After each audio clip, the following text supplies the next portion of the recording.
Ya kila mwaka dunia inaadhimisha siku ya vipimo duniani. Moja ya jambo ambalo linamgusa kila mtu anapokwenda kununua bidhaa. Uwe umekwenda sokoni ama dukani, utalazimika tu kutumia kipimo. Kwa sasa kilio kikubwa huwa kinaelekezwa sana kwenye maeneo ya kilimo. Wakulima na wafanyabiashara wamekuwa kwenye mivutano ambayo wakati mwingine huwa inasababisha kuwepo kwa malalamiko. Huyu akisema ya kwamba kuna baadhi ya mazao ambayo anataka yapimwe katika kipimo cha tofauti na kile ambacho kimezoeleka.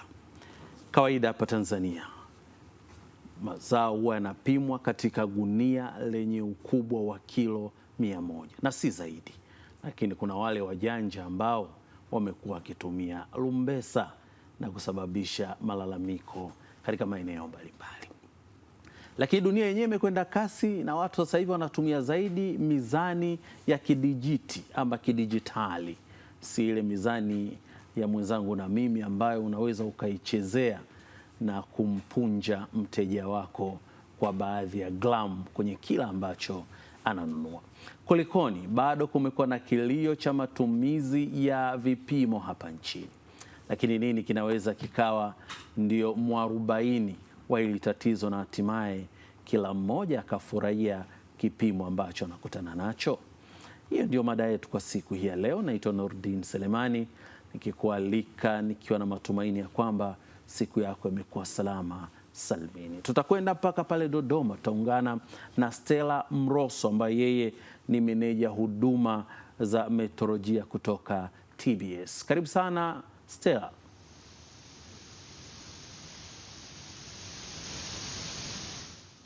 Haya, lakini hapa Dar es Salaam tuko naye Lucas Malembo ambaye yeye ni mdau wa masuala ya bidhaa za mazao ya kilimo, na hawa ndio wale ambao wamekuwa kwenye wakati mgumu sana wakilazimishwa kwamba watumie lumbesa. Karibu sana. Asante sana. Kwema. Kwema kabisa. Kwanza kwenu, haya matumizi ya vipimo yamekuwa ni mwarobaini mchungu na kuachia maumivu kwa kiwango gani? Nilikuwa na tafakari kwamba kwa nini Tanzania tulitengeneza sheria ya vipimo. Kipi kilipelekea tuwe na sheria ya vipimo namba 20 ya mwaka 1982 na iliyoanza kufanya kazi 1983. Malengo ya ile sheria ni kwamba kuhakikisha haki katika biashara kati ya mzalishaji kwa maana ya huyu mkulima, muuzaji, lakini na mlaji wa mwisho ambaye pengine ni mimi na wewe. Kwa hiyo ni haki katika biashara kwenye mnyororo huu wa mzalishaji, mnunuzi, lakini na mlaji kwa maana ya mtumiaji wa mwisho. Sasa nikirejea kwenye swali lako, ni chungu, ni tamu, inamsaidia nani na nani inamuumiza? Ukiangalia hapa nyumbani, hii sheria sasa ina miaka 42. Je, imeleta matokeo kwa wananchi wa Tanzania?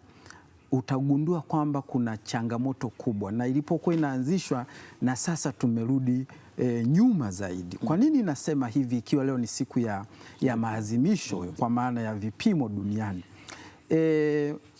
Taasisi moja inaitwa Pan Brief Policy mwaka 2013 walifanya utafiti katika mkoa wa Dodoma, lakini wakafanya na utafiti katika mkoa wa Mbeya. Mkoa wa Dodoma, eneo la Kongwa, waliangalia wakulima wanaolima mahindi na kuuza kwa mfumo huo wa bila uzito, yani kuuza kwa bila kufata ujazo ama vipimo tulivyojiwekea. Ikaonekana wanapata hasara ya takriban 43% ya kile wanachokiuza. Wanakaribia nusu. Na Mbeya, mkoa wa Mbeya, eneo la Mbalali ambako tunafahamu wote wanalima mpunga, ilionekana wakulima wanapata hasara takriban 48% ya kile wanachokiuza, kwa maana ya kuuza kwenye mfumo ambao sio wa uzito. Lakini Tanzania tuna taasisi inaitwa Chemba ya Biashara, Viwanda na Kilimo. wao mwaka 2015 mkoa wa Iringa na Njombe walifanya utafiti na wakagundua wakulima wanaolima viazi na kuuza kwa lumbesa kwa mwaka 2015 walipata hasara ya takriban Tanzania shilingi bilioni 14.7. Hicho ni kiwango kikubwa, na hiyo tunaongelea ni mikoa miwili na tunaongelea mazao ambayo ni ya viazi.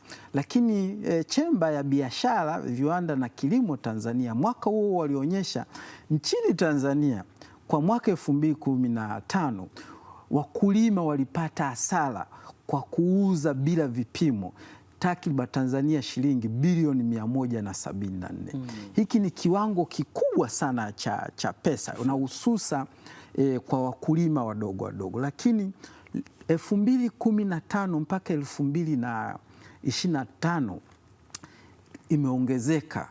Sasa inakadiriwa kuwa kati ya bilioni 300 mpaka bilioni 350. Sasa tafasiri yake ni nini kwenye ile swali liloniuliza? Mkulima wa Tanzania ambaye ni mzalishaji hanufaiki na uzalishaji wake. Pengine naweza nikachelea kusema hata mlaji, kwa sababu anayenufaika hapa sasa tunaweza tukasema ni yule wa katikati ambaye yeye anakuuzia kwa vipimo lakini huku alinunua sio kwa vipimo. So tukirudi kwenye ile sheria yetu kwamba kwa nini tulianzisha sheria kwamba ni kulinda haki ya biashara kati ya mzalishaji na mnunuzi na mlaji, tafasiri yake kwamba Tanzania tumerudi nyuma kwenye eneo la kumlinda mzalishaji, na hii sio tu kwenye kilimo, hii ni kwenye mnyororo mzima. Tunaongelea kwenye ufugaji, kuna watu wanauza maziwa mpaka leo uza kwa chupa. Tunaongelea kwenye uvuvi, tenga la samaki na sio uzito. Kwa hiyo hatupasi kwenda huko. Okay. Umetaja hasara kubwa sana ambayo wafanyabiashara wakulima wanaipata, kwa sababu inaonekana wanapoteza takribani nusu ya kile ambacho walipaswa kuwa nacho. Shida inakuwa wapi mpaka tunashindwa kusimamia pale ambako sheria ilitaka tutumie vipimo vilivyopo, na badala yake tumerudi kwenye lumbesa, mara sijui kupima kwa kutumia tenga na vitu kama hivyo, na si kutumia zile taratibu kama maziwa tu yapime kwa lita, nusu lita na vitu vya namna hiyo, mpunga tu upime kwa kilo na vitu vya namna hiyo. Jibu linaweza likawa ni fupi sana na rahisi sana, ni kusimamia sheria namba 20 ya mwaka 1982 ambayo ilianza kufanya kazi 1983. Miaka 42 leo ni umri wa mtu mzima. Sasa shida ni kwamba wenye jukumu la kusimamia sheria hawafanyi lile jukumu linalopaswa kuwa, na kwa kutokufanya hivyo, na niweke vizuri, kilimo chetu cha Tanzania kinatajwa kwenye ukanda wa nchi zilizo kusini mwa jangwa la Sahara ni kilimo kisicho na matokeo. Na kwa nini kinatajwa kilimo kisicho na matokeo? Moja ya sababu ni jambo hili. Leo nini kukushawishi wewe kuingia kwenye kilimo kwa hasara hii unayoiona, utatafakari mara mbili, lakini ndilo eneo ambalo limeshikiliwa na namba kubwa ya Watanzania. Ukiangalia sensa iliyomalizika ya watu na makazi ya Watanzania, kwenye watu zaidi ya milioni 61, milioni 40.9 wanajishughulisha na kilimo. Kwa hiyo nchi hii, wananchi wake kazi yao mama ni shughuli za uzalishaji. Unaposhindwa kuwasaidia kwenye kusimamia sheria inayohusiana na haki zao ambazo zinapelekea kupata tija kwenye kilimo, maana yake unakifanya tu si kilimo kuwa duni, lakini unakifanya kilimo kiogopwe, ili siwe sehemu ama isiwe eneo la watu kukimbilia kwenda kwenye uzalishaji. Kwa hiyo ukiniuliza mimi ni kwamba tumeshindwa kusimamia sheria, na kila mara tunapokuwa kwenye maadhimisho haya utasikia taasisi za serikali zimekaa sasa, lumbesa ni mwisho.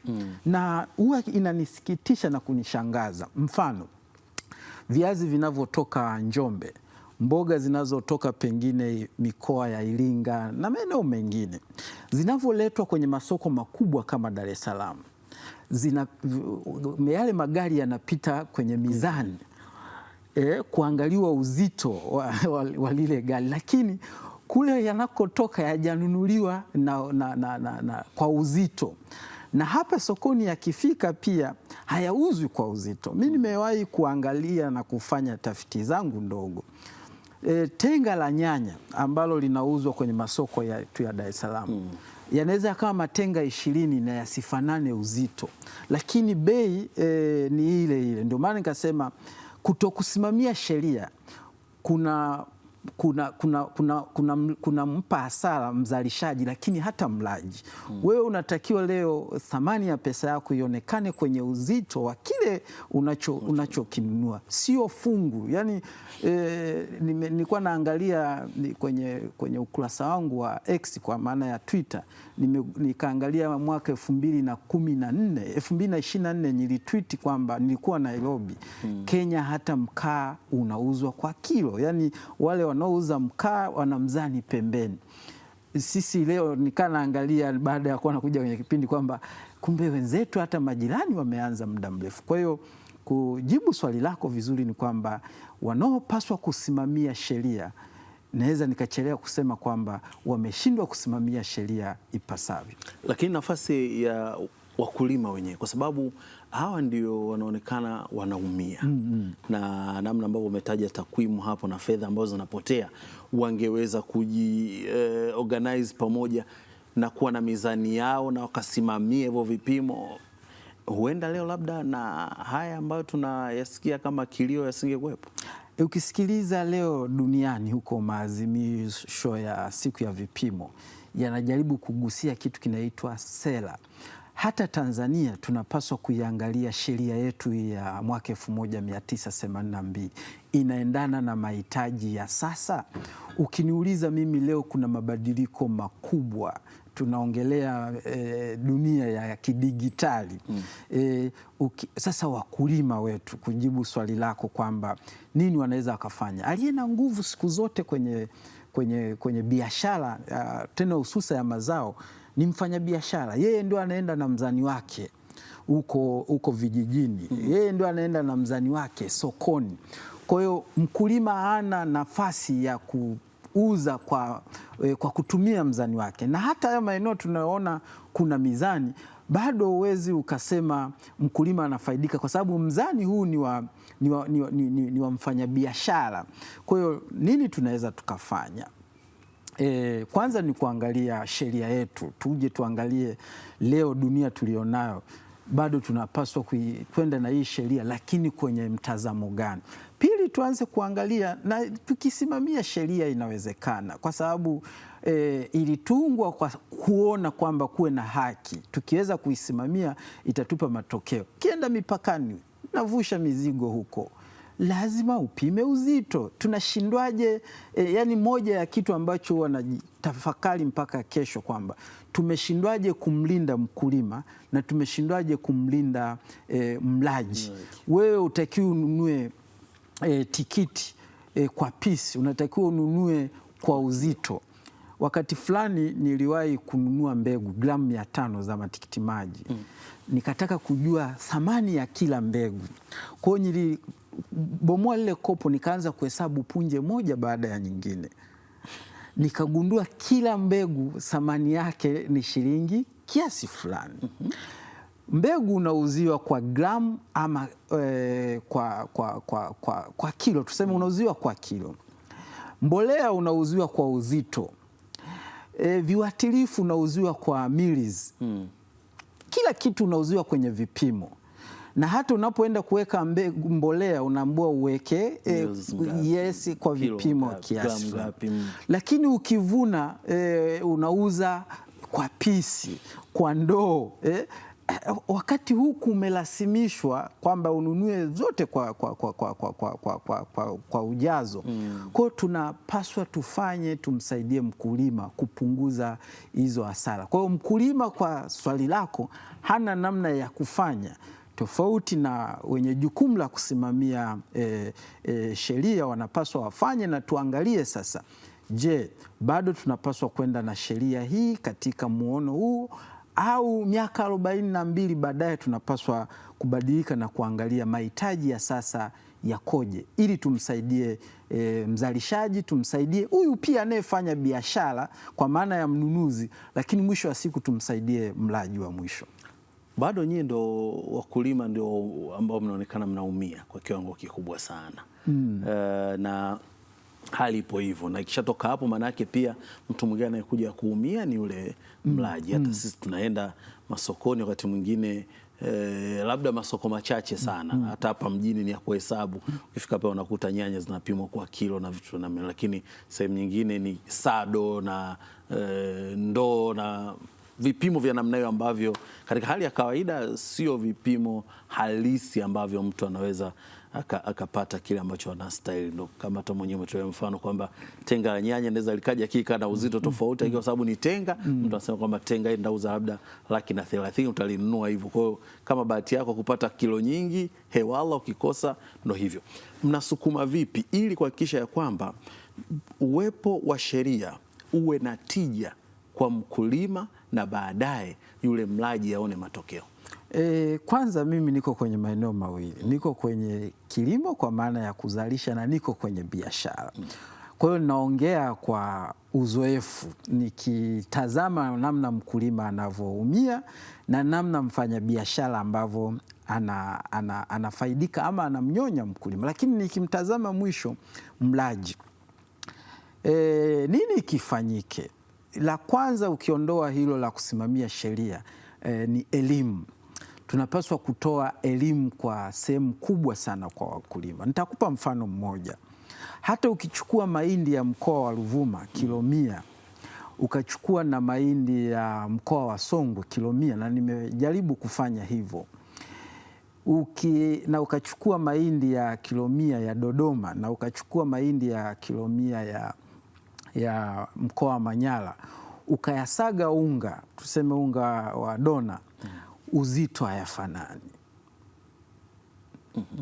Nimefanya hivyo na nimeona maana yake ni nini. Kuna watu wanapata hasara kwenye uzalishaji wa unga asipojua kwamba anapaswa kununua mahindi wapi na kwa sababu gani. Ukinunua mahindi ya NFRA kilo 100 ukiyasaga kama 20% hivi, lakini ukinunua Ruvuma kuna pasenti kubwa zina nandi. Ukinunua pia mkoa wa Songwe ujazo unaongezeka. Kwa nini? Pia Songwe wanatoa mbegu nchi jirani. Kwa kuna fakta hapo za kuangalia zaidi mwisho, ili imsaidie mkulima, imsaidie huyu mnunuzi kwa maana ya mfanyabiashara na mlaji. Gharama kubwa za maisha, hata tunaposikia mfumuko wa bei, uzalishaji wa mazao nchini Tanzania unasaidia mfumuko wa bei kwa 59%. Maana yake ni nini, kaka Nurdin? Kwamba tukijua vizuri namna ya kumsaidia mzalishaji, tukajua namna nzuri ya kumsaidia mnunuzi, tutakuwa tumemsaidia mtu wa mwisho ambaye ni mlaji kupunguza gharama za maisha. Gharama za maisha kwa sehemu kubwa nchini Tanzania na kwenye miji mikubwa ziko kwenye chakula. Kwa hiyo hili ni eneo muhimu sana, na sijui kama tunaazimisha kwa mazoea lakini wenzetu wa serikali wanatakiwa walione kwa upekee. Na nitakupa mfano mmoja mdogo. Mkulima wa kawaida akipeleka mahindi NFRA kwenda kuuza, ili NFRA wayanunue, wanayapitisha kwenye mchakato wa kuondoa uchafu, punje. Kwa kama alipeleka gunia tunashumu labda la kilo 100, kuna kilo kadhaa zitapotea. Leo mimi mfanyabiashara labda nataka kusaga unga, option ya kununua NFRA ni bora zaidi kuliko kwenda kununua kwa mkulima. Najaribu kuonyesha kwamba hata huyu mfanyabiashara kuna wakati anaweza kupata hasara kwa sababu tu hatujasimamia sheria vizuri kwa ajili ya haki ya biashara ya kumlinda mzalishaji, mnunuzi na mwisho wa siku mlaji. Kwa hiyo kuna wakati hata mfanyabiashara anapata hasara kwa sababu tu huku alikoenda kununua kuna uchafu, haikuandaliwa vizuri, labda unyevu.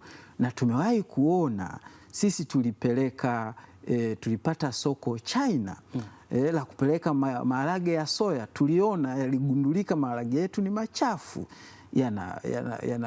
sijui tuliweka kuongeza uzito ama na tukapata hiyo kashfa. Kwa hiyo tunaposisitiza kusimamia sheria, haimsaidii tu mzalishaji, lakini hata mfanyabiashara hapa katikati ina uwezo wa kumsaidia kwa sehemu kubwa. Na hali inaonekana bado ni ngumu na kilio ni hivyo, kama ambavyo umetupa uzoefu wa pande zote mbili, kama mkulima lakini kama mfanyabiashara ambaye unakwenda unanunua na baadaye kuja kuchakata. Hasa huo mfano kwenye eneo la unga linaacha maswali mengi. Wakati mwingine hali hii inawezekana inafanywa sana kwa sababu watu wanahisi wakulima sio waaminifu, kwa anasema bora ninunue kwenye Lumbesa kutakuwa na ziada, lakini ikifika kwenye uhalisia nitabakia na kilo 100. Inaweza ikawa hivyo. Niliwahi kuwa na mradi mkoa wa Iringa, nikaenda soko la Tasafu Ilula. Soko la Tasafu ndio linalisha nyanya Dar es Salaam na maeneo makubwa ya miji. Ukiangalia mfumo wa biashara ulioko pale, unakupa picha ya hilo swali lako, kwamba wakati mwingine ule udanganyifu unapelekea mkulima ili aone faida anapelekea kufanya udanganyifu. Na ndio maana tutarudi kwamba tukiweza kusimamia sheria, tutaweza kuwa tumemsaidia huyu mzalishaji, tutaweza kuwa tumemsaidia mnunuzi, na tutaweza kuwa tumemsaidia mkulima. Kwa hiyo nilisema elimu inapaswa itolewe, lakini tuangalie sera yetu na hii sheria twende na mahitaji yalivyo ya sasa, na tukiweza kutoa elimu kwa wakulima tutakuwa tumepunguza hiyo hasara ambayo tunaiona karibu ya nusu ya kile ambacho anakizalisha. Maana yake ni nini?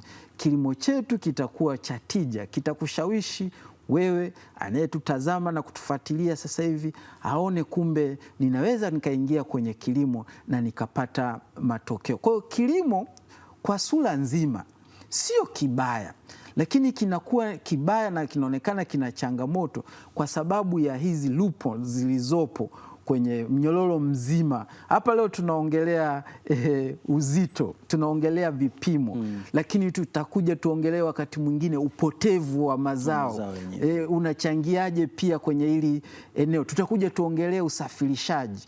Ukitoa nyanya kenta moja Ilula kuifikisha Dar es Salaam, kuna asilimia za upotevu. Tumejenga soko kubwa hapa sasa hivi baada ya kuwa limepata shida. Je, tuna hizo cold room, tuna majokofu kwamba huyu mnunuzi akinunua tenga akauza likashindwa kuisha, ana sehemu ya kuhifadhi aendelee kuuza kesho, au atalazimika afanye ujanja ili wewe mlaji wa mwisho ununue, na unanunua bila pengine kufuata hivyo viwango, ili tu yeye amalize asibaki na zile nyanya kwa sababu zitamuozea. Kwa hiyo kuna vitu vingi vya kufanya, lakini kubwa kuliko yote ni kusimamia sheria. Kama maji leo tunanunua, unaambua hii milizi 350 ni kiwango hiki cha pesa, milizi 500 ni kiwango hiki cha pesa. Hakuna duniani kitu ambacho kinauzwa kwa pisi. Kila kitu utauziwa kwa kilo. Hata leo miaka yote toka tumeanzisha hii huduma ya biashara za chips, mtu unaambua robo kuku na chips, hiyo ni robo au ni makadirio tu ya robo, au unaenda sijui mahali nataka nyama ya kuchoma, unaambua nusu kiasi fulani. Nusu imepimwaje au imekadiriwa tu na yule aliyekuwa na ndio maana nasema hata mlaji wa mwisho sawa anapata madhara kutokana na kutokusimamia sheria. Lucas, neno lako moja tunataka uniambie, kati ya mkulima na mfanyabiashara nani anataka viwepo vipimo sahihi ili hiyo biashara iende vizuri? Mimi nitakwambia mkulima. Mkulima wa nchi hii ndio anayepata hasara zaidi kuliko mfanyabiashara. Mfanyabiashara ana namna nyingi sana za kupata faida. Ukinunua mahindi, nimekupa mfano wa mahindi, kiwango cha unga kikipungua utauza pumba. Kuna wakati baada ya kusaga unga bei ya sokoni ilikuwa hailipi kulingana na unga uliobaki, lakini kilicholipa ni pumba. Kwa mfanyabiashara ana option nyingi za kupata faida, lakini sio mkulima. Kwa hiyo neno langu la mwisho ni kwamba tunatakiwa tumlinde anayezalisha kwa ajili ya kumuuzia mfanyabiashara ambaye anaenda kumuuzia mlaji. Lucas Malembo, nikushukuru sana. Nashukuru sana. Naam, ni Lucas Malembo, mdau wa bidhaa za mazao ya kilimo ambaye nimekuwa naye hapa studio, lakini kwa sababu ambazo zilikuwa za kiitilafu tulishindwa kuungana na Stella Mroso kutoka pale Dodoma ambaye ni meneja huduma za meteorolojia kutoka TBS. Kwa hiyo tukuombe radhi sana kwa kuto yeye kuwa sehemu ya kipindi chetu. Nukta hiyo inatufikisha tamati ya Uchanganuzi. Mimi naitwa Nurdin Selemani, nikutakie tutazamaji mwema vipindi vinavyoendelea. Panapo majaliwa tukutane tena kesho. Usiku mwema.